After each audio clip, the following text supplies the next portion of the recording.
Hello बच्चों, आइए प्रश्न को पढ़ते हैं। प्रश्न यह है, निम्नलिखित वाक्यों में से कथन है, औचित्य भी दीजिए। किसी चक्रीय चतुर्भुज के सम्मुख कोणों का योगफल 180 होता है। तो आइए सर्वप्रथम प्रश्न की मुख्य अवधारणा को जान लेते हैं। मुख्य अवधारणा,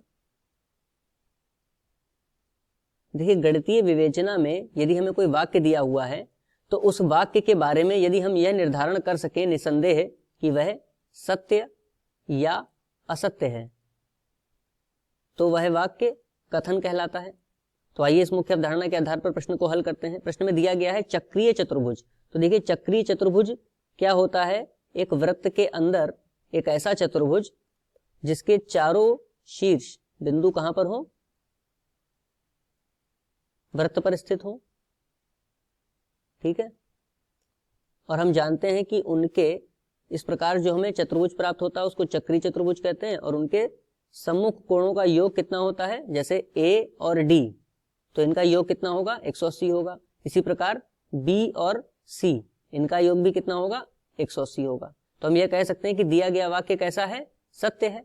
तो हम लिखेंगे सत्य है।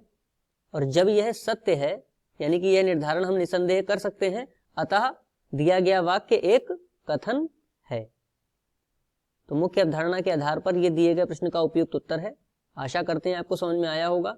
धन्यवाद।